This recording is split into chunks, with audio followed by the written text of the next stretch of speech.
Hi friends, నేను మీ జయవరపు శ్రీనివాస్ని. ఈరోజు నేను ఒక ప్రముఖ కవితను మీకు చదివి వినిపించాలనుకుంటున్నాను.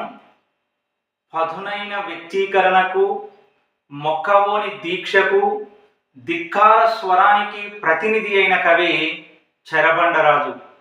వీరు మహాకవి శ్రీశ్రీకే స్ఫూర్తినిచ్చినటువంటి గొప్ప కవి. అందుకే శ్రీశ్రీ కూడా తన విప్లవ రచన అయినటువంటి మరో ప్రస్థానాన్ని చెరబండరాజుకే అంకితం చేయడం జరిగింది. ఈ చెరబండరాజు తొలుత దిగంబర కవి.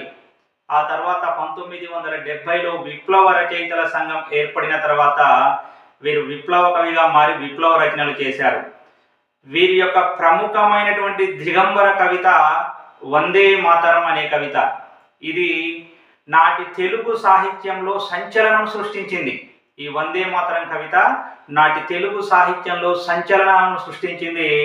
అలాంటి వందే మాతరం కవితను నేను మీకు చదివి వినిపించాలనుకుంటున్నా. ఇందులో ఉపయోగించినటువంటి పదజాలం అసభ్య పదజాలం, బూతులతో కూడిన పదజాలం అయినప్పటికీ ప్రపంచ బ్యాంకు దగ్గర తాకట్టు పెట్టబడ్డ మన భారతదేశం యొక్క దుస్థితిని, మన భారతదేశంలోనే పరిపాలకుల యొక్క ఆలోచన విధానాన్ని తెలియజేస్తూ కవి ఈ యొక్క కవిత రాయడం జరిగింది. దీన్ని చదివి వినిపిస్తాను, జాగ్రత్తగా వినండి. చూడండి కవిత, వందే మాతరం కవిత.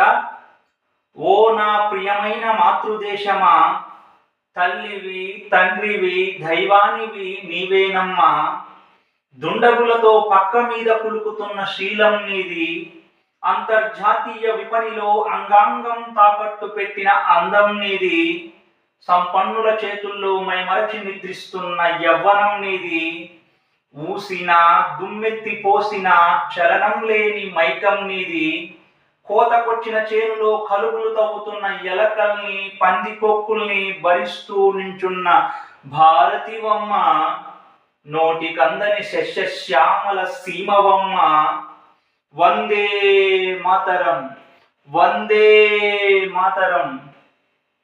ఒంటి మీది గుడ్డలతో జెండాలు కుట్టించి వివస్త్రమై ఊరేగుతున్న ధైర్యం నీది, అప్పు తెచ్చి లేపిన మిద్దెల్లో కాలుగాలిన పిల్లిలా తిరుగుతున్న దీనత్వం నీది, ఎండిన స్తనాల మీదికి ఎగబడ్డ బిడ్డల్ని ఓదార్చలేని లోకం నీది, ఆకలికి ఎండి మాడి ఎరువు సొమ్ములతో వీధిన పడ్డ సింగారం నీది. అమ్మా భారతి నీ గమ్యం ఏమిటి తల్లి, అమ్మా భారతి నీ గమ్యం ఏమిటి తల్లి, వందే మాతరం.